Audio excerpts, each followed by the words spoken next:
Welcome back to the Global Local Top Tips, and today, apple pie. You've all been asking for it. I'm going to show you my recipe for the perfect apple pie. Let's get stuck in.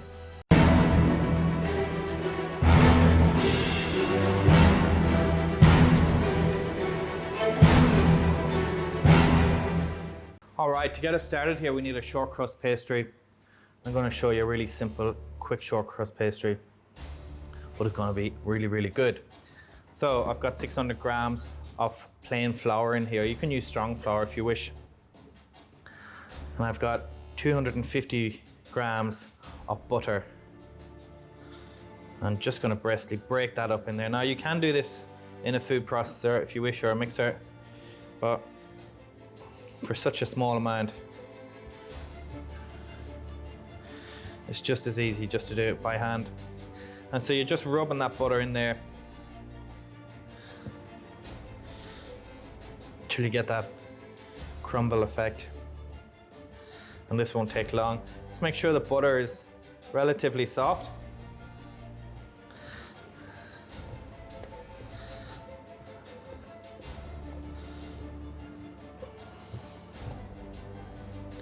So just rub it in, just till them little lumps of butter are combined.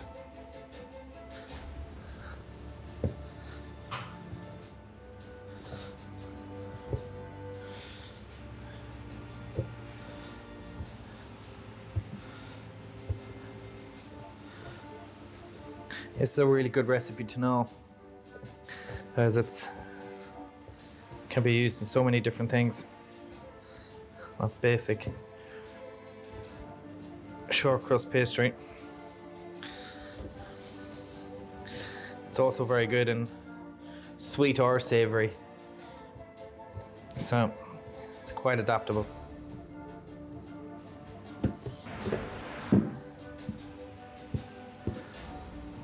Alrighty, so we've got our base here, and now we've got some chilled water. We're going to add in a little bit at a time, because it won't take an awful lot.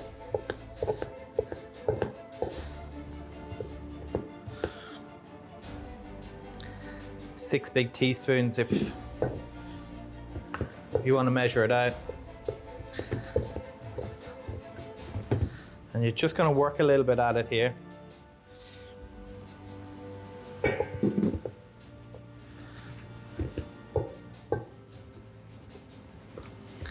And at this point now, I want to add in 1 egg yolk.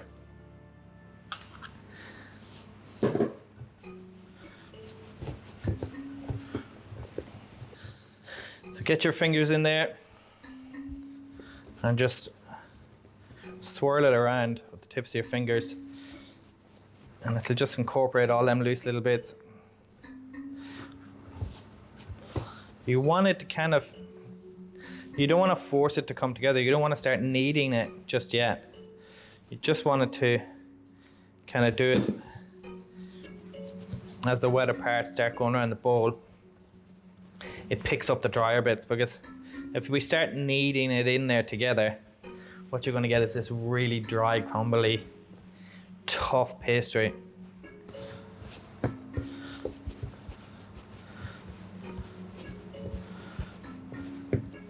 And this is, you can again do this in the mixer, but just have a better feel for the dough when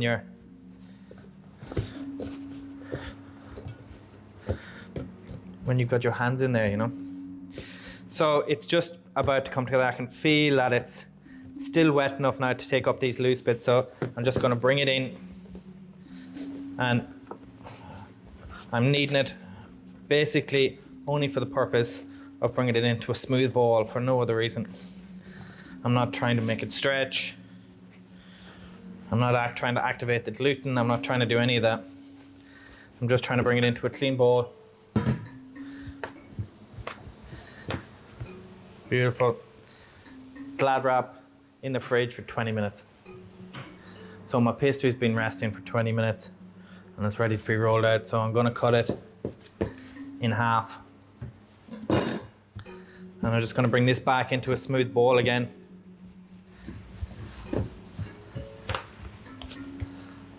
A little bit of flour on the top. I'm just going to roll it out. This recipe actually was my mother's, or is my mother's. And I have changed not one ingredient because it's that good.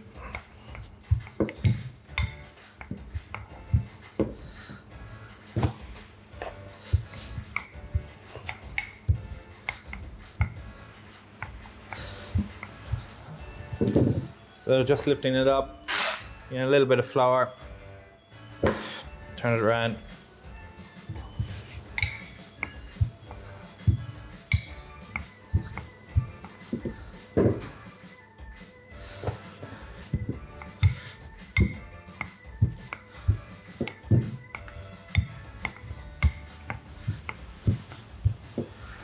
And again, with this pastry is really good if you make too much of it, or you want to make it in advance. You can actually leave it in the fridge for a couple of days. There's no problem with that. Any more than 2-3 days, you could always freeze it. And I'd freeze it in the batches that you're going to use. So, if you're going to use half at a time, that's the size I'd freeze it at. Leave it in the fridge overnight to defrost, and you'll be good to go. So, I have a plate here because I like making my apple pies on a plate because one, it's what my mother does, and that's how her recipe goes, so we won't change it. And two, it's quite practical, unless you're giving it away to someone. So you can use spray oil if you like, but you know what? If you just get a bar of butter, and you basically just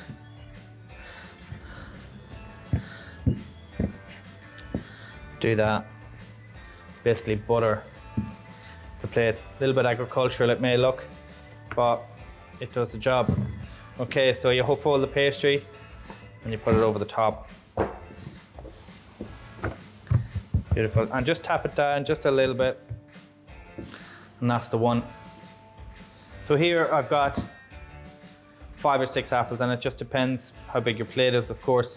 And I've just peeled them. And this is what most people make the mistake, is they stew the apple beforehand. And what happens if you stew the apple beforehand, it goes into mush when you cook it. This way, when you cut into that apple pie, it still has them slices of apple in it. And this would be the same for rhubarb. You basically put it in raw, allowing time, of course, for it to cook in the pie. So it'll take a little bit longer, but it's well worth it. And the advantages of this is the juices of the apple caramelize inside the pie. Develops better with the pastry, so you don't get dry spots. So you're just going around the apple and just flatten them out a little bit.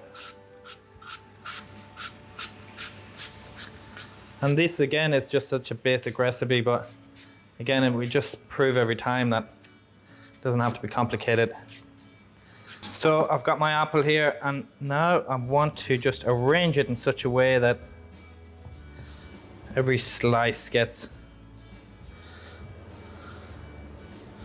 an even portion. Leaving a little bit of room around the edges so I can seal it off, but you don't want to leave too much so you get a massive crust on the pie. 150 grams of sugar, and again, it depends on what apple you're using. I suppose I'm using a Granny Smith apple, so there's a certain amount of tartness with it. So you can add a little bit more. Pushing that aside for a second, and now we'll dust it again, put our pastry down, and we'll roll out the top. So you want to make sure that they're rolling out the pastry relatively thin, especially for the top, because you don't want a massive amount of crust. If you find that the pastry is fighting you a little bit, so when you roll it out, it's coming back into original shape again, just let it rest for another 10 or 15 minutes. You may have very well worked it too hard when we were mixing it, And that's especially the case if it was in a mixer.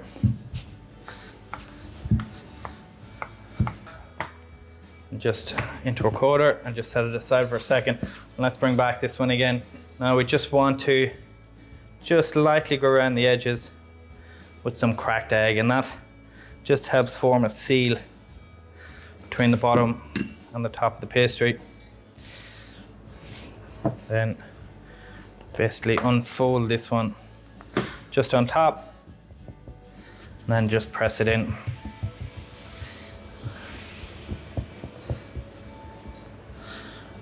Perfect.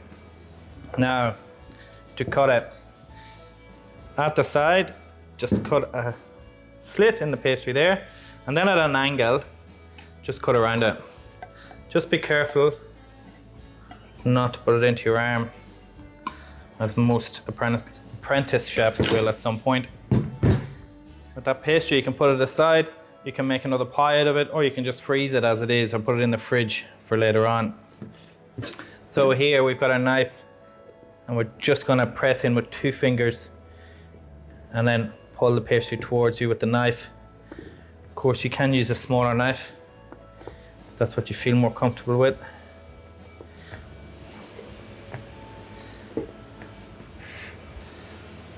And that just gives a beautiful seal, 1, and 2, it just adds a beautiful finish to the pie.